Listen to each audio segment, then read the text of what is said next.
HRM जो इतना complex topic होता है, इसको बहुत शॉर्ट और बहुत प्रिसाइज में मैं इस वीडियो में रखने वाला हूँ।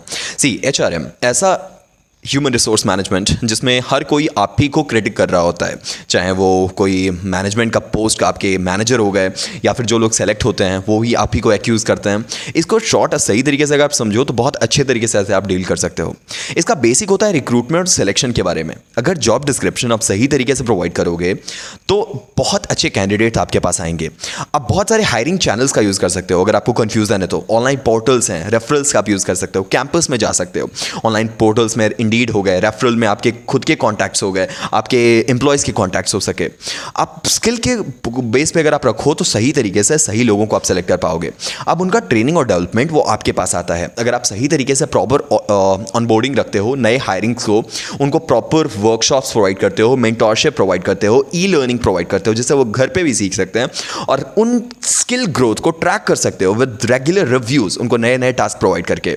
इन टास्क के अकॉर्डिंग आप उन लोगों को परफॉर्मेंस या अप्रेजल प्रोवाइड करते हो। जो भी मेजरेबल टारगेट आप उनको प्रोवाइड करते हो और उन पे वो अचीव कर लेते हैं तो आप 360 डिग्री फीडबैक का यूज़ करके, जिसमें सेल्फ, पीयर और मैनेजर को ऑब्जर्व करते हैं, उनके अकॉर्डिंग जो फीडबैक होते हैं उनको लेकर आप एक रिवॉर्ड अचीवमेंट प्रोवाइड कर सकते हो और नई अपॉर्चुनिटीज़ में उनको इन्वॉल्व कर सकते हो। अब इसमें एम्प्लॉयज़ रिलेशन भी बहुत बड़ा फैक्टर काम करता है। इसमें बहुत सारे ऐसे मोटिवेशनल टेक्निक हैं, जो मोटिवेशन टेक्निक्स हैं जिसे आप इंप्लीमेंट करके उसे बहुत ईजी तरीके से मोटिवेट कर सकते हो काम करने के लिए। पहला तो होता है उनके एफर्ट को रिकॉग्नाइज करके, ना ही सिर्फ रिजल्ट को। ठीक है, काम हो गया वो अच्छी बात है, बट उसने इतना वर्क लोड उस पर था, उसने उसके काम को कंप्लीट कर दिया, उसके लिए कुछ नहीं, हमें उसे फ्लेक्सिबिलिटी देना चाहिए। उस टाइम पे वर्क लाइफ बैलेंस या फिर पे पॉलिसी में कुछ चेंजेस करने चाहिए। अगर आप करियर ग्रोथ को भी एनकरेज करो तो उसमें भी वो बंदा खुश हो जाएगा।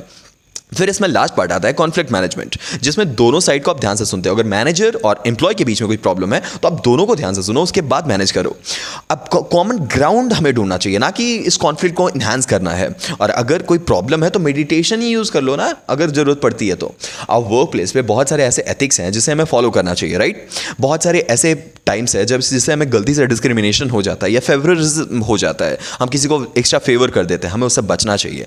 क्लियर कोड ऑफ कंडक्ट अगर हम एम्प्लॉय को प्रोवाइड कर दें एक शीट में कि आपको यहीं तक अपनी लिमिट रखनी है, तो वो कभी नहीं करेगा उसको क्रॉस। और अगर पॉलिसीज में ट्रांसपेरेंसी हो कि अगर हम सैलरी डिडक्शन कर रहे हैं तो कितना अमाउंट डिडक्शन कर रहे हैं, कब कर रहे हैं, किस पार्ट में कर रहे हैं, किस अमाउंट में कर रहे हैं, अगर ये क्लियर हो तो एम्प्लॉय बहुत खुश रहेगा आपसे।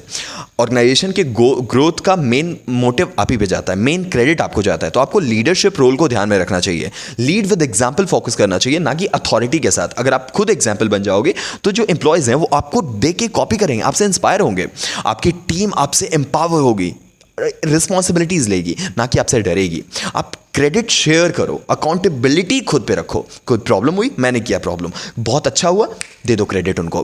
पॉलिसी मेकिंग में अगर उनको इन्वॉल्व करो, अगर आप अलाइन करो उन पॉलिसीज को कंपनी के विजन के साथ और एम्प्लॉयज़ के नीड के साथ, उसको बीच में अगर रखो तो बहुत अच्छे तरीके से एम्प्लॉयज़ काम करेंगे।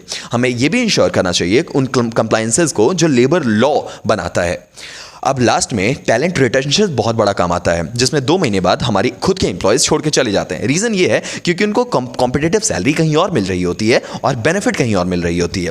वो रिकॉग्नाइज करते हैं कि जो प्रमोशन डिजर्विंग कैंडिडेट है वो मैं हूँ और मुझे नहीं मिल रहा, वो छोड़ देते हैं। हमें पॉजिटिव वर्क कल्चर को यूज़ करना चाहिए, जिससे कि कम से कम अगर कुछ भी नहीं हो रहा हो तो एम्प्लॉय खुश रहे, हंसता हुआ रहे, जिससे वो लंबा टाइम हमारे साथ कनेक्टेड रहे और हमारे इस जो ऑर्गेनाइजेशनल विजन है और एम्प्लॉय का जो ग्रोथ है, दोनों के बीच में एक क्लियर बाउंड्री रहे और वो दोनों कनेक्टेड रहे एक दूसरे से। ये था HRM सिंपलेस्ट फॉर्म में। मुझे नहीं लगता एक सिंगल लाइन इससे आगे जाता है। आई विश आप समझ गए होंगे। ऐसे कोई भी टॉपिक हो रिलेटेड टू HRM, MBA या फिर management, please ask a question, I will make a complete video upon it. Take better care of yourself, see you in the next one.